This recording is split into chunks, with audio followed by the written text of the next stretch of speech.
Trading ಫ್ಯಾಕ್ಟ್ಸ್ಗೆ ತಮಗೆಲ್ಲರಿಗೂ ಸ್ವಾಗತ. ಬುಧವಾರ ಯಾವ ರೀತಿಯಾಗಿತ್ತು ಮಾರ್ಕೆಟು, ಅದೇ ರೀತಿಯಾಗಿ ನಾಳೆ ಸೆನ್ಸೆಕ್ಸ್ ಎಕ್ಸ್ಪೈರಿ ಆಗಿರುತ್ತೆ, ಯಾವ ರೀತಿಯಾಗಿರುತ್ತೆ ಹೋಗ್ಬೋದು ಅಂತ ನೋಡ್ತಾ ಹೋಗೋಣ.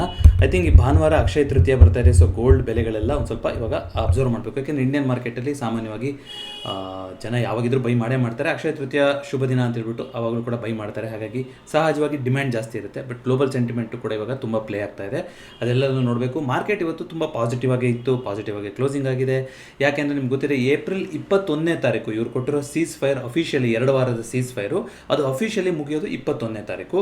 ಹೋದ ವಾರ ಏನಾಯಿತು, ವೀಕೆಂಡ್ಗಳಲ್ಲೆಲ್ಲ ಮಾತುಕತೆ ಮುರಿದು ಬಿತ್ತು ಅಂತ ಬಂದಿತ್ತು. ಸೋಮವಾರ ನಮ್ಮ ಮಾರ್ಕೆಟ್ ಓಪನ್ ಇತ್ತು, ಗ್ಯಾಪ್ ಡೌನ್ ಓಪನಿಂಗ್ ಆಯಿತು, ಆಮೇಲೆ ರಿಕವರ್ ಕೂಡ ಆಯಿತು. ಕಾರಣ ಏನು ಅಂತಂದರೆ ಮಧ್ಯದಲ್ಲಿ ಇವರು ಮತ್ತೆ ಹೇಳಿದ್ರು, ಟ್ರಂಪ್ ಅವರು ಇರಾನ್ ಅವರು ಮಾತುಕತೆಗೆ ರೆಡಿ ಇದ್ದಾರೆ ಅಂತ ಹೇಳ್ತಾ ಇದ್ದಾರೆ.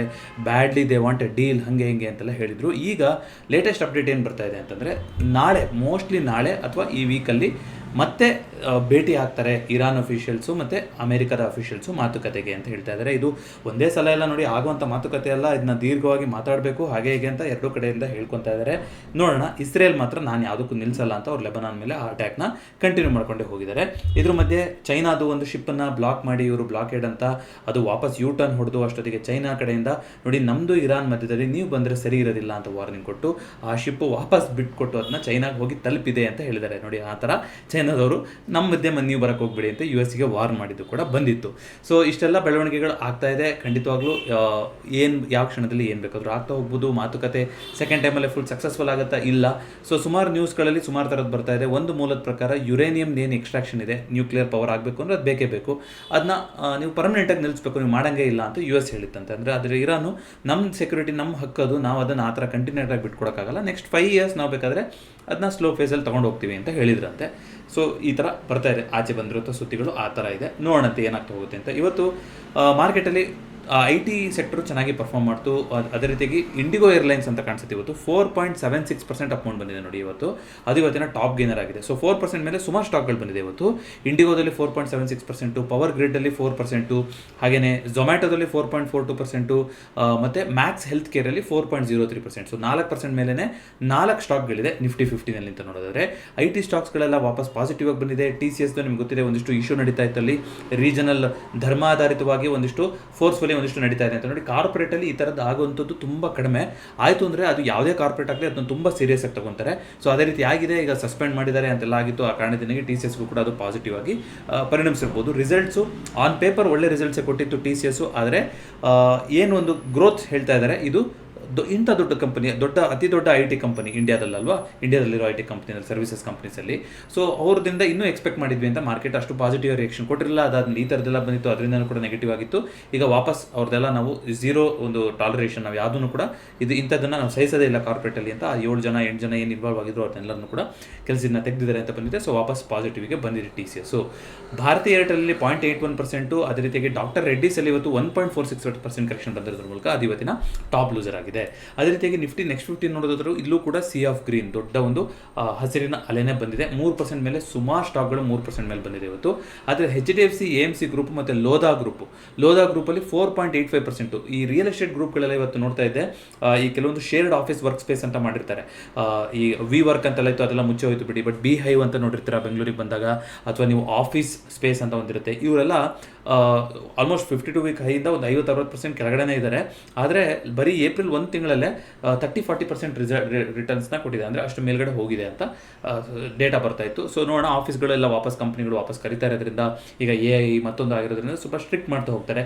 ಇಷ್ಟು ದಿನ ವರ್ಕ್ ಫ್ರಮ್ ಹೋಮ್ ಈ ಥರ ಆಗಿತ್ತು. ನಿಮ್ಗೆಲ್ಲರೂ ಗೊತ್ತಿದೆ, ಆಲ್ರೆಡಿ ಸುಮಾರು ಜನಕ್ಕೆ ಆಫೀಸಿಗೆ ಹೋಗೋದು ಮ್ಯಾಂಡೇಟ್ರಿ ಆಗಿದೆ ಬೆಂಗಳೂರಲ್ಲಿ. ಅದು ಒಂದು ಕಾರಣ, ಟ್ರಾಫಿಕ್ ಜಾಸ್ತಿ ಆಗಿರೋದಕ್ಕೆ. ಸೊ ಯಾರು ಆಫೀಸ್ಗೆ ಸರಿಯಾಗಿ ಹೋಗ್ತಾ ಇಲ್ಲ, ಮಾಡ್ತಾ ಇಲ್ಲ, ಅವ್ರದ್ದೆಲ್ಲ ಇವಾಗ ಕೆಲಸಗಳು ಹೋಗುತ್ತಾರೆ. ಏನೋ ಒಂದು ಕಾರಣ ಬೇಕಲ್ಲ ಇವಾಗ. ಸೊ ಅದನ್ನ ರಿಟರ್ನ್ ಟು ಆಫೀಸ್ ಅನ್ನೋ ಒಂದು ಗೈಡ್ಲೈನ್ನ ತುಂಬ ಸ್ಟ್ರಿಕ್ಟಾಗಿ ಫಾಲೋಅಪ್ ಮಾಡ್ತಾ ಇದ್ದಾರೆ. ಆ ಥರ ಮಾಡ್ತು ಅಂದರೆ ಎಲ್ಲರಿಗೂ ಕೂರಕ್ಕೆ ಜಾಗ ಬೇಕು. ಎಲ್ಲ ಕಂಪ್ನಿಗಳು ಅವ್ರವ್ರದ್ದೇ ಒಂದು ಸ್ಪೇಸ್ ತೊಗೊಂಡು ರೆಂಟ್ ತೊಗೊಂಡು ಮಾಡೋಷ್ಟು ದೊಡ್ಡದಿರೋದಿಲ್ಲ. ಶೇರ್ಡ್ ಸ್ಪೇಸ್ಗಳನ್ನ ತಗೊಂಡಿರ್ತಾರೆ ಸ್ಟಾರ್ಟಪ್ಗಳು. ಮತ್ತೊಂದು ಆದರೆ ಆವಾಗ ಇಂಥ ರಿಯಲ್ ಎಸ್ಟೇಟ್ಗಳಿಗೆ ಯಾರು ಒಂದಿಷ್ಟು ಪ್ರೊವೈಡ್ ಮಾಡ್ತಾರಲ್ಲ ಆಫೀಸ್ ಸ್ಪೇಸ್ಗಳನ್ನು, ಅವರಿಗೆ ಅದು ಒಳ್ಳೇದಾಗ್ತಾ ಹೋಗುತ್ತೆ. ಆ ಒಂದು ಸುದ್ದಿ ಬಂದಿರುವಂಥದ್ದು. ಸೊ ಅದೇ ರೀತಿಯಾಗಿ ಟಾಪ್ ಲೂಸರ್ ಅಂದರೆ ಟೊರೆಂಟ್ ಫಾರ್ಮಾ ಅಂತ ಅಂತ ಕಾಣಿಸುತ್ತೆ. 0.52% ಕರೆಕ್ಷನ್ ಬಂದಿದೆ ಇವತ್ತು. ಸೊ ಈಗ ಗೋಲ್ಡ್ ಸಿಲ್ವರ್ ಇಂಪಾರ್ಟೆಂಟ್ ಆಗಿದೆ ಅಂತ ಹೇಳಿದೆ. ಒಟ್ಟು ಓವರ್ ಆಲ್ ನೋಡ್ತಾ ಬರೋದಾದ್ರೆ ನಿಫ್ಟಿ ಇವತ್ತು 388 ಪಾಯಿಂಟ್ಸ್ ಪಾಸಿಟಿವ್ ಕೊಟ್ಟು 24,200 ಮೇಲ್ಗಡೆ. ಇವತ್ತು 24,200 ತುಂಬ ಒಂದು ಫಸ್ಟ್ ಹಾಫಲ್ಲಿ ಒಂದೇ ರೇಂಜ್ ಮಾಡ್ತಿದ್ದಾಗ ಇವತ್ತು ಸೆಕೆಂಡ್ ಹಾಫ್ ಎಫ್ ಐಗಳು 24,000 ತನಕ ಆ ಗ್ಯಾಪನ್ನು ಏನು ಮಾಡ್ತಾರೆ ಅದನ್ನ ಫಿಲ್ ಮಾಡ್ತಾರಾ ಅಂದರೆ ಇವತ್ತು ಆಶ್ಚರ್ಯ ಅನ್ನೋಂಗೆ ಎಫ್ ಐಗಳು ಬೈ ಮಾಡಿಬಿಟ್ಟಿದ್ದಾರೆ ಇವತ್ತು ಮಾರ್ಕೆಟಲ್ಲಿ. ಹಾಗಾಗಿ 24,200 ಕೂಡ ಮಾರ್ಕೆಟ್ ಬಿಟ್ಕೊಡ್ಲಿಲ್ಲ, ಅದೇ ಝೋನಲ್ಲೇ ಕ್ಲೋಸಿಂಗ್ ಆಗಿದೆ.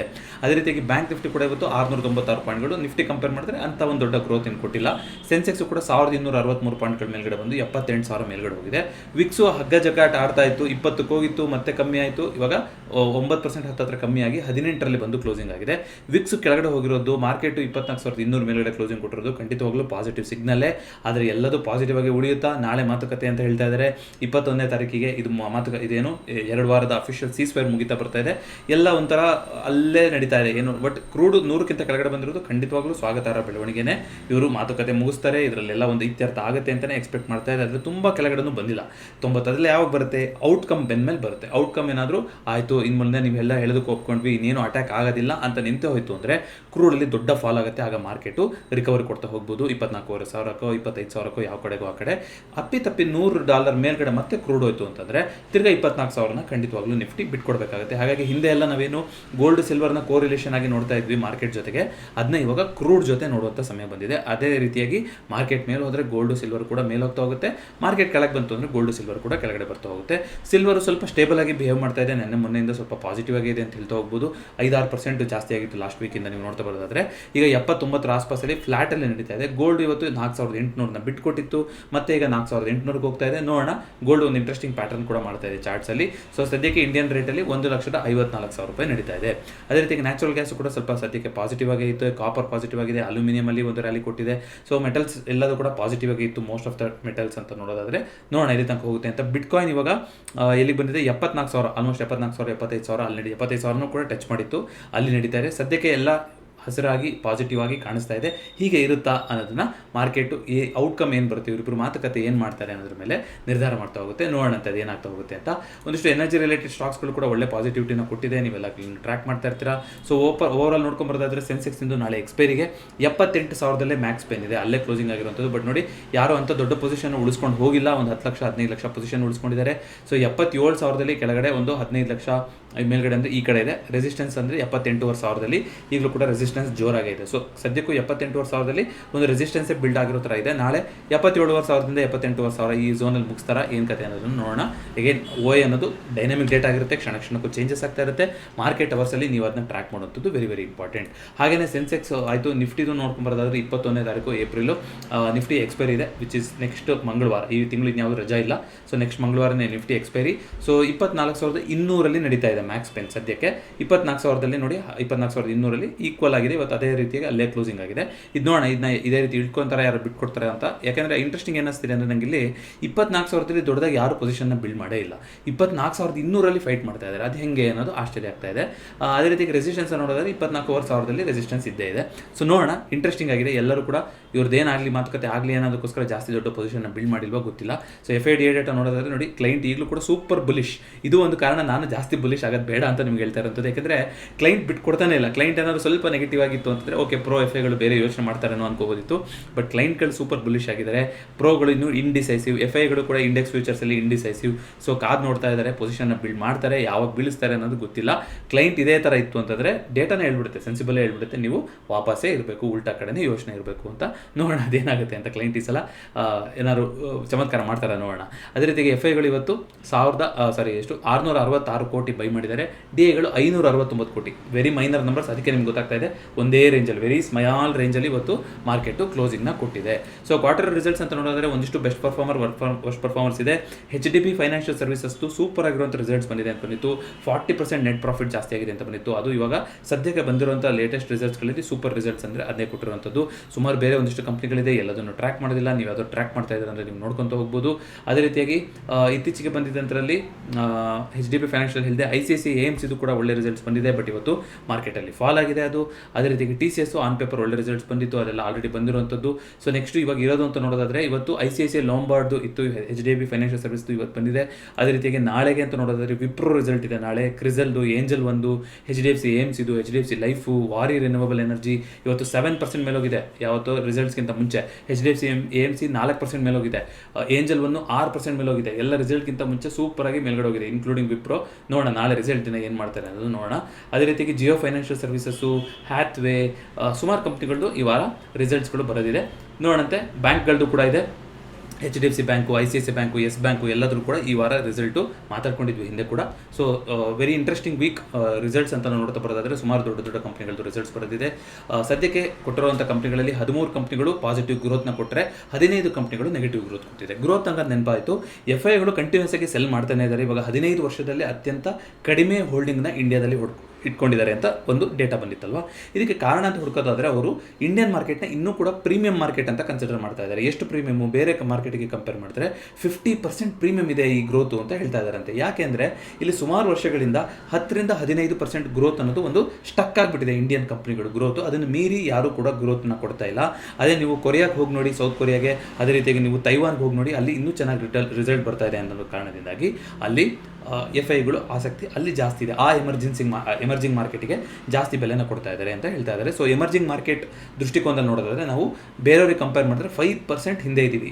ಅಂದರೆ 5,000 ಪಾಯಿಂಟ್ಸ್ಗಳು ನಾವು ಹಿಂದೆನೇ ಉಳ್ಕೊಂಡಿದ್ದೀವಿ ಇಂಡಿಯನ್ ಮಾರ್ಕೆಟ್ ಅಂತ ಡೇಟಾ ಬಂದಿತ್ತು. ನೋಡೋಣ FIಗಳ ಮನಸ್ಥಿತಿ ಯಾವಾಗ ಚೇಂಜ್ ಆಗುತ್ತೆ ಅಂತ. ಅದು ಅಷ್ಟು ಸುಲಭವಾಗಿ ಚೇಂಜ್ ಆಗಲ್ಲ. ಇಲ್ಲಿಯ ಪಾಲಿಸಿಗಳು ಬದಲಾಗಬೇಕು, ಇಲ್ಲಿ ಅವರಿಗೆ ಈಸ್ ಆಫ್ ಡೂಯಿಂಗ್ ಬಿಸ್ನೆಸ್ ಚೆನ್ನಾಗಾಗಬೇಕು, ಇಲ್ಲಿ ಒಂದು ಪೂರಕ ವಾತಾವರಣ ಬರಬೇಕು, ಕರಪ್ಷನ್ ಕಮ್ಮಿ ಆಗಬೇಕು, ಇಷ್ಟೆಲ್ಲ ಒಂದು ಮಾನದಂಡಗಳಿದೆ. ಅದೆಲ್ಲ ಆಯಿತು. ಒಳ್ಳೆ ಇನ್ಫ್ರಾಸ್ಟ್ರಕ್ಚರ್ ಇದೆ, ಇಲ್ಲಿ ಒಳ್ಳೆ ಲಾಭ ಮಾಡಿದ್ರೆ ಈಸಿ ಇದೆ, ಏನೋ ಒಂದು ಕ್ಷಣಕ್ಕೆ ಒಂದೊಂದು ರೂಲ್ಸು ಮತ್ತೊಂದು ಆಗ್ತಾ ಇಲ್ಲ, ಈ ಥರ ಎಲ್ಲ ಇದೆ ಅಂತಂದರೆ ಖಂಡಿತವಾಗ್ಲೂ FIಗಳು ನಮ್ಮ ಕಡೆಗೂ ಬರ್ತಾರೆ. ಯಾವಾಗ ಬರ್ತಾರೆ ಅನ್ನೋದು ಗೊತ್ತಿಲ್ಲ, ನೋಡೋಣ. ಇದೆಲ್ಲದು ಗೌರ್ಮೆಂಟ್ ಕೂಡ ಅಬ್ಸರ್ವ್ ಮಾಡ್ತಾ ಇರುತ್ತೆ ಅಂತ ಅನ್ಕೊಳ್ತೀನಿ.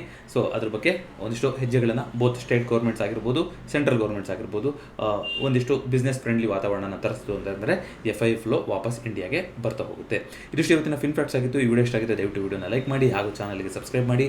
2026ರ ನಮ್ಮ ಚಾನಲ್ ಮಿಷನ್ ನಿಮಗೆಲ್ಲರಿಗೂ ಗೊತ್ತಿದೆ, ಇನ್ವೆಸ್ಟ್ ವಿತ್ ಇಂಟೆಂಟ್. ಸೊ ಹೂಡಿಕೆ ಮಾಡಬೇಕಾದ್ರೆ ಒಂದು ಗುರಿ ಜೊತೆ ಇರಲಿ, ಅದು ಶಾರ್ಟ್ ಟರ್ಮೋ ಲಾಂಗ್ ಟರ್ಮೋ ಡೆಡಿಕೇಟೆಡ್ ವಿಡಿಯೋ ಪ್ರತಿ ವಿಡಿಯೋದ ಡಿಸ್ಕ್ರಿಪ್ಷನ್ ಇರುತ್ತೆ. ಮತ್ತೊಂದು ಫಿನ್ ಫ್ಯಾಕ್ಟ್ಸ್ನೊಂದಿಗೆ ಭೇಟಿ ಆಗ್ತೀನಿ. ಎಲ್ರಿಗೂ ನಮಸ್ಕಾರ.